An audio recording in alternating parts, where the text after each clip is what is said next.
Hello， 大家好，我是阿皮。大侦探皮卡丘这部电影，相信喜欢宝可梦的人应该都有所了解吧。作为宝可梦的 UP 主，在电影上映的当天，我就跑去看了。虽然事先知道这是根据游戏改编的，但是抱歉，我没玩过游戏，所以结局自然是不知道的。这部电影看下来，我只能用一个字来形容，那就是爽。下面我就带大家看一下这部电影吧。影片的开头是熟悉美国科幻片的开场，远处乌云翻滚，悬崖中的神秘实验室里，伴随着电炉火花的噼啪声响，我们的超梦从容器中破壁而出，他急速升上空中，向朝远方驶去的汽车飞去。突然，一道银色光波从后方飞射过来，将这辆行进中的汽车掀翻到了桥下。画面一转，男主角蒂姆在朋友的怂恿下，试图用金晶球收服卡拉卡拉，然而没有对战，很大几率会收服失败。果不其然，卡拉卡拉从球里出来了，并且还将蒂姆一顿暴打。不久后，蒂姆接到莱姆市警局的留言，有一位著名的侦探在车祸中去世。听到这个消息，蒂姆的脸色骤变，那可是他爸啊！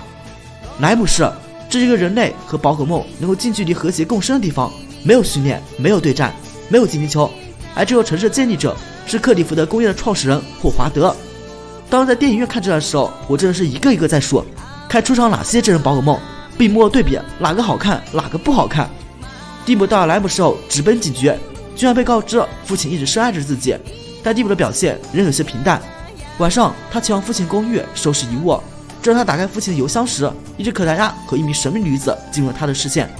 这名女子叫做露西，一名报社记者，她声称蒂姆的父亲正在调查一件大事，而他的死另有隐情。但蒂姆没有将这些话太放在心上。在父亲公寓里，他不小心打开了蓝色的小瓶子，瓶子里放出能让宝可梦狂躁的蓝紫色烟雾。而此时，客厅传来奇怪声音，哈哈，那再就是我们皮神要登场的节奏了。这里就有一段很有趣的场景，当皮神确定蒂姆能听懂他说话时，皮神直接一句：“你居然能听懂我的话，人家一直好孤独。”当时看到这真的是笑掉了啊！但随后长尾怪手乱入，打断他们的谈话。因为烟雾的关系，长尾怪手已经变得非常狂暴了，他们疯狂地追逐了蒂姆与皮神。当时那场景，我都感觉要是被抓到，皮神就要被他们手撕了。总之最后，皮神和蒂姆还是有惊无险地逃过了长尾怪手们的追杀。之后在皮神萌系驱动下，两人达成共识，一起行动，一个找回自己失去记忆，一个找到父亲。皮卡丘认为那个神秘的小瓶是线索，将其称之为 R， 并且推断他父亲哈利找到破案的关键，使得幕后主谋不得不派出杀手杀人灭口。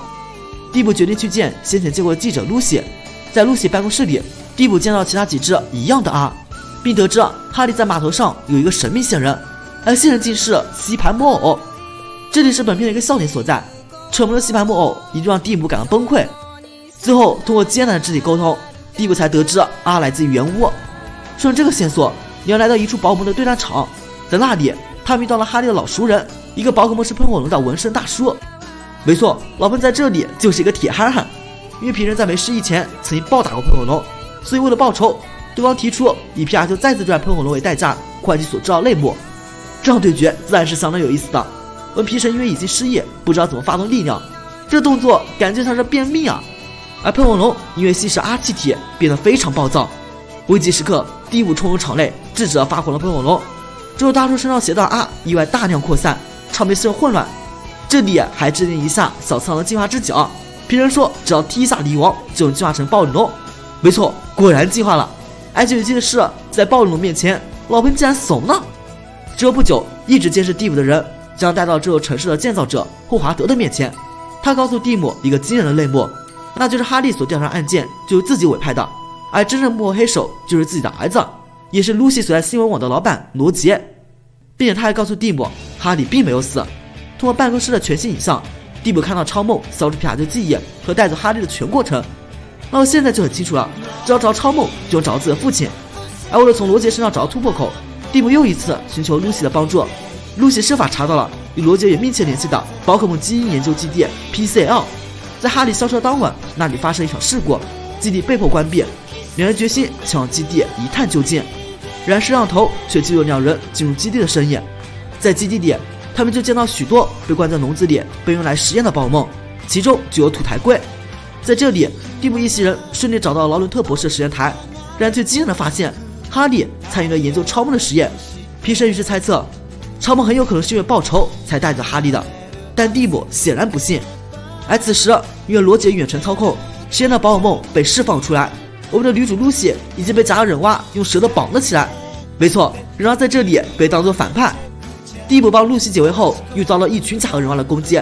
甲贺忍蛙嘛，我们熟悉的，动作非常灵活，蒂姆一火马上就被追上了。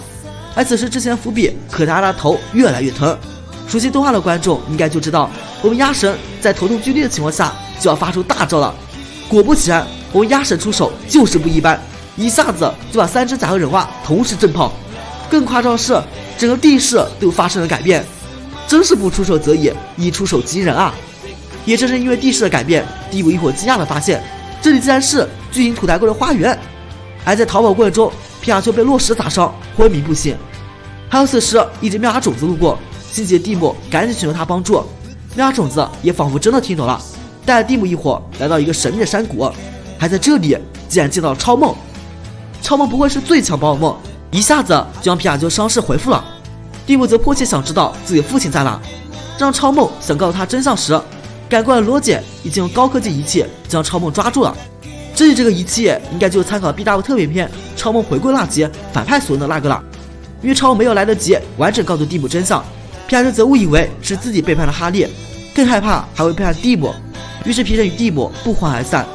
失落之余，皮神意外来到车祸现场，找到了甲贺忍蛙的手里剑，猜测超梦其实是想保护他们，而故意隐瞒此事霍华德就变得极为可疑。于是皮神赶紧去找蒂姆，但蒂姆此时已经来到了霍华德这。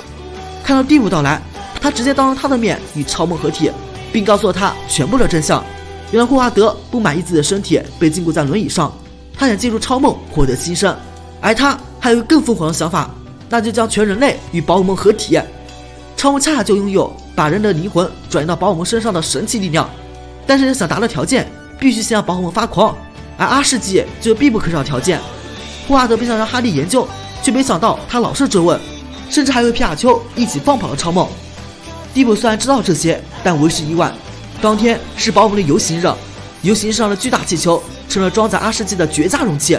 超梦一来就一顿疯狂输出，顿时间场面大乱，无数宝可梦与自己训练家合体。露西本想阻止，但最后还是与可达鸭融为了一体。皮神赶到这里的时候，超梦的计划已经实施的差不多了。看皮神过来，超梦直接也不含糊，立马攻击。这时皮神已经初步知道了如何使用技能，但是电球的威力明显打不赢超梦。而另一边，蒂姆惊讶地发现了办公室里被绑架的罗杰，显然罗杰才是真正的好人。而另一个与罗杰一模一样的人，其实就是百变怪了。确认过眼神，这百变怪绝对正统。百变怪因为能变身，蒂姆一度被打趴。皮神这边也陷入了绝境。还有这个关头，皮神终于想到自己的最强大招福特攻击，这一招猝不及防地将超梦打飞。蒂姆这边赶过来的罗杰一棒子把百变怪打飞了出去，本以为这样就结束了，没想到百变怪愣是变成飞行级宝可梦飞了上来。而超梦也立刻反攻，并直言皮卡丘是不可能打败超梦的。关于这番话，我强烈不认同。难道我100级的皮神打不赢你70级的超梦吗？虽然百变怪飞了上来，但蒂姆却放出了大量的阿气体。为了这种气体，百变怪直接自己就淹了。蒂姆终于找到机会，拔出了霍华德的老神经连接器，超梦就恢复了正常。影片的最后，超梦将这个宝可梦与人类合体的闹剧恢复了正常。露西凭借敏锐的新闻嗅觉获得了上线机会，他和蒂姆也有情人终成眷属。超梦也道出了事情原委，原来在车祸发生的瞬间，皮卡丘为了救哈利的灵魂献出了自己的身体，而只有儿子回归才能够拯救父亲。整部影片看上去真的挺爽的，毛茸茸的皮神真的是超可爱。但是当超梦说皮神就是蒂姆的父亲时，我顿时接受不能啊！原来我之前的一切感情都错付了啊！另外最后还有一个小反转，那就是蒂姆本来是打算离开莱姆市去往外婆家的，但是就在他父亲要送他进火车站时，蒂姆突然反悔，他决定和父亲再住一段时间。对此哈利也是非常激动，父子俩重归于好，皮神在旁边也很是欣慰啊。这部电影的全球票房已经破4亿美元，已经超过了超梦的逆袭了，但是它的制作成本高达 1.5 亿美元，应该是目前有关宝可梦电影制作成本最高的了。有人惊喜，再也有人失望，但不可否认这部电影是成功的。电影中皮卡丘表情包在此后的一段时间内风靡全世界，这场跨越次元和圈层的狂欢最终化为二次元爱好者一句满意的喟叹啊，万物皆可萌，万物皆可毛茸茸。好了，我是傻皮，咱们下期见。